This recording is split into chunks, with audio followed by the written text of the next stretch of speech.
గురుభ్యో నమ. గురు బ్రహ్మ గురు విష్ణు గురుదేవ మహేశ్వర గురు సాక్షాత్ పరబ్రహ్మ తస్మై శ్రీ గురవే నమ. సదాశివసమారంభం వ్యాసశంకర మధ్యమాం అస్మదాచార్య పర్యంతం వందే గురు పరంపరాం. నారాయణం నమస్కృత్య నరం చైవ నరోత్తమం దేవీం సరస్వతీం వ్యాసం తతో జయముదీరయేత్. అపార కరుణాసింధుం జ్ఞానం శాంతరూపం శ్రీ చంద్రశేఖర్ గురుం ప్రణమామ్యవాను. శ్రీ గురుభ్యో నమ. మహాగణాధిపతయే నమ. ఈరోజు కృష్ణమూర్తి పద్ధతి జ్యోతిష్యం దాంట్లో ఇప్పుడు మొదట 4 రాసుల గురించి చెప్పుకున్నాం. ఏమిటి సబ్బులు ఎలా వస్తాయి, ఏమిటి సంగతి చెప్పుకున్నాం. అంటే ఏమిటి, మొట్టమొదటి ఏరీస్ అంటే మేషం, వృషభం, మిథునం, కర్కాటకం.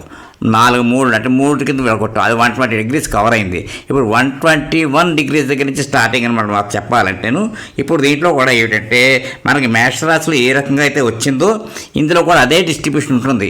దీంట్లో వచ్చే నక్షత్రాలు ఏమిటి అంటే మఖ, పుబ్బ, ఉత్తర. మఖ 4, పుబ్బ 4, ఉత్తర 1 పాదం. మఖ నక్షత్రానికి కేతు అధిపతి, పుబ్బ నక్షత్రానికి శుక్రుడు అధిపతి, ఉత్తర నక్షత్రానికి 1వ పాదం దానికి రవి. అదనమాట. అంటే ఇటు సైన్ లార్డు లియో, సింహరాశి, రవి అనమాట. రవి రాశి అధిపతి రవి, లియో. దాంట్లో ఏంటంటే స్టార్ లార్డ్ ముందర కేతు వస్తుంది, దాని తర్వాత వీనస్ వస్తుంది, దాని తర్వాత సన్ వస్తుంది. కేతు స్టార్ట్ అవుతుంది. తర్వాత మళ్ళీ శుక్రుడు, రవి, చంద్ర, కుజ, రాహు, గురు, శని, బుధుడితో అయిపోయిన తర్వాత మళ్ళీ శుక్రుడు, మళ్ళీ కేతు అలా స్టార్ట్ అవుతూ వస్తుంది అనమాట. అక్కడి నుంచి కేతు అలా స్టార్ట్. అలాగా అదే రవి దాంట్లో అది వస్తుందన్నమాట. ఇప్పుడు దాంట్లో అదే డిగ్రీస్లో సేమ్ ప్యాటర్న్ అంతే వస్తుందన్నమాట. అంటే 0 to 47 కేతు, అలాగే 47 to 30 అంటే 3 డిగ్రీస్ దాకా వీనస్ది, అలాగే 3 to 340 రవి, 340 to 4.47 దాకా చంద్రుడు, అలాగే చంద్రుడి తర్వాత కుజుడిది 5:33 ఆఖరి అవుతుంది. అలాగే కుజుడి తర్వాత రాహువు 7:33 ఆఖరి అవుతుంది. రాహుతో గురుడి తర్వాత 9:20 అవుతుంది. శని 11:27, తర్వాత బుధుడు 13:20, తర్వాత మళ్ళీ శుక్రుల్లో మళ్ళీ ఏమవుతుందన్నమాట, శుక్రుల్లో కేతు స్టార్ వచ్చిన మళ్ళీ అక్కడ అది కూడా 47 నిమిషాలకే వస్తుందన్నమాట. అంటే 14:07 అక్కడ దొరుకుతుంది. అలాగే 16:20, 17, 1807 అయితే 1853, 2053, 2240, 2447, 2640 అంటే ఇక్కడికి భార్గవి నక్షత్రం అంటే శుక్రుడు నక్షత్రం, ఇక్కడ మఖ పుబ్బ నక్షత్రం అయిపోతుంది అన్నమాట 2640 తోటి. తర్వాత కేతు స్టార్ట్ అవుతుంది కాబట్టి అంటే ఇక్కడ ఏమైనా కేతు కాదు, రవి స్టార్ట్ అవుతుంది అక్కడి నుంచి కూడా. అంటే 27, 2940, 020, 1.27 తోటి ఎండ్ అవుతుంది అన్నమాట. ఇది 22 సబ్బులు మళ్ళీ దీంట్లో కూడా 22 సబ్బులు దీంట్లో వస్తాయి. అదనమాట. అంటే ఏం చెప్పుకున్నాం, మఖా నక్షత్రంలో 4 పాదాలు, పుబ్బ నక్షత్రం 4 పాదాలు, ఉత్తర నక్షత్రంలో 1 పాదం, 9 పాదాలు. 9 పాదాలకి కూడా ఇందులో 22 సబ్బులు వచ్చాయి. కానీ మామూలుగా రాశికి ఎంత అవుతుంది, 30 డిగ్రీస్ మామూలే. ఆ 30 డిగ్రీలు ఇలా ఈ రకంగా డిస్ట్రిబ్యూట్ చేశారు కాబట్టి మనకి దీంట్లో కూడా అంటే సింహరాశిలో కూడా 22 సబ్బులు వస్తాయి. మేషరాశిలో 22 ఎలా వచ్చిందో సింహరాశిలో కూడా 22 సబ్బులు వస్తాయి. ఇది ఆర్డర్ చెప్పుకునేదన్నమాట. దీన్ని బట్టి మనం ఇలా అర్థం చేసుకోవాలి. ప్రతి అంటే ఒక్క రాశికి ఇంత దాన్ని చెప్పుకుందాం. సింహరాశి ఆపుకుందాం. సింహరాశి ఈ దీంట్లో అధిపతి ఎవరంటే రవి, రాశి అధిపతి రవి, నక్షత్రాధిపతి ముందరలో కేతు వస్తాడు, ఎందుకంటే మఖ కాబట్టి. తర్వాత కేతు సబ్బు, ఆ తర్వాత కేతు వీనస్ సబ్బు, కేతు రవి సబ్బు, కేతువు మూన్ సబ్బు, కేతు మార్స్ సబ్బు, కేతు రాహు సబ్బు, కేతు గురుడు సబ్బు, కేతు శని సబ్బు, కేతు బుధుడు సబ్బుతో రాగరు కేతు స్టార్ అయిపోతుంది, మఖ నక్షత్రం అయిపోతుంది. తర్వాత పుబ్బ నక్షత్రం, వీనస్లో కేతువు, వీనస్లో శుక్రుడు అని మళ్ళీ వీనస్లో రవి, వీనస్లో అంటే శుక్రుల్లో చంద్రుడు, శుక్రుల్లో కుజుడు, శుక్రుల్లో రాహువు, శుక్రుల్లో గురుడు, శుక్రుల్లో శని, శుక్రుల్లో బుధుడు అక్కడికి అయిపోతుంది అన్నమాట. అంటే రవిలో కేతువు, రవిలో శుక్రుడు, రవిలో చంద్రుడు, అక్కడితో రవిలో చంద్రుడు, తర్వాత రవిలో కుజుడితో ఆఖరి అవుతుంది అన్నమాట చెప్పాలంటే. అది రవిలో అది అనమాట. అదేమిటంటే స్టార్ లార్డ్ రవిలో చంద్రుడితో అయిపోతుంది అన్నమాట ఆఖరిలో. అంటే రవిలో కేతువు, రవిలో శుక్రుడు, రవిలో రవి, రవిలో చంద్రుడితోటి ఇక్కడికి ఈ సింహరాశి కంప్లీట్ అవుతుంది, 22 సబ్బులకే వచ్చేస్తుంది అనమాట. ఇది గుర్తుపెట్టుకోవాలి మీరు దీంట్లో అనమాట.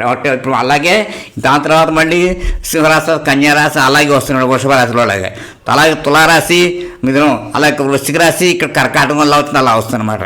అలాగే వరుసగా 4, 4, 8, 4 అలాగనమాట.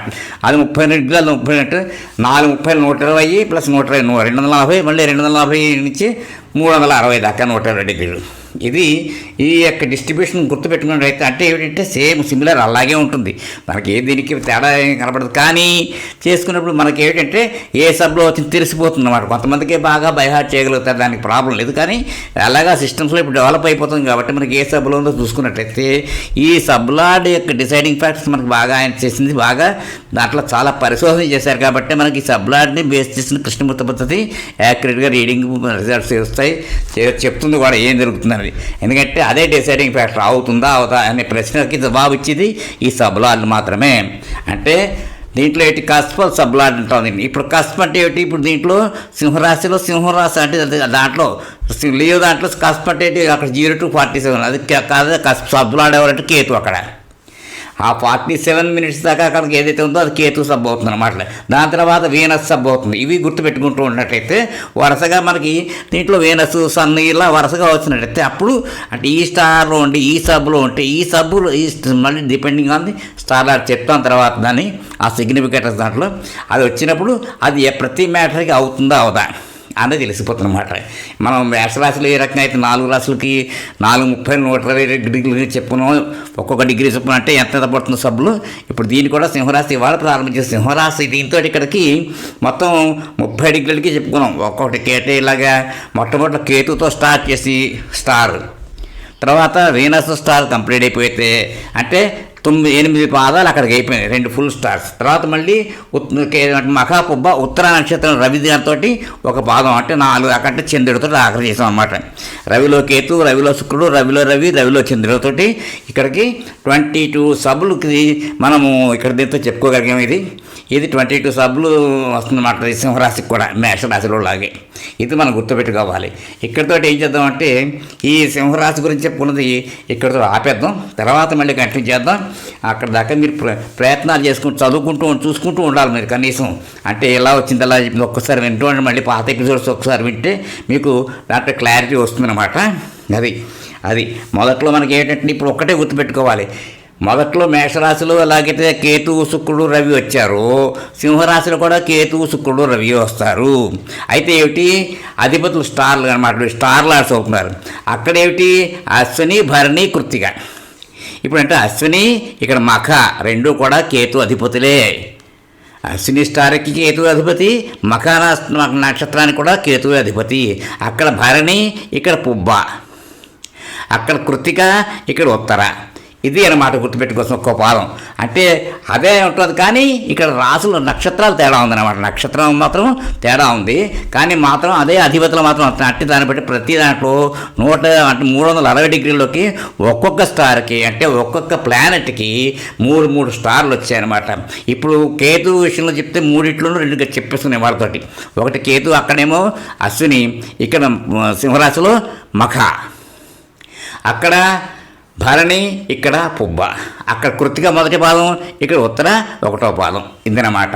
అలాగే దాని తర్వాత వస్తుందన్నమాట. ఇలా ఒక్కొక్క పాదం ఎంచుకున్నా ఇలాగే సులువుగా చెప్పుకోవచ్చు. సేమ్ డిగ్రీస్ అలాగే కంటిన్యూ అవుతుంది కాబట్టి అలాగే చెప్పేస్తూ ఉంటాం. ఎంత డిగ్రీలు ముందు గుర్తుపెట్టుకున్నారంటే అదే చూసుకుని ఒకసారి చెప్పి అక్కడి నుంచి కౌంట్ చేసుకోవాలి మీరు. ఇప్పుడు 120 అయిపోయింది, 121st డిగ్రీ నుంచి ప్రారంభం చేసుకుంటూ అలా వెళ్తూ ఉంటాం అన్నమాట. అది అలా చేసుకోవాలి. ఇక్కడితో దీనికి ఎపిసోడ్ విరామం ఇద్దాం. స్వస్తి.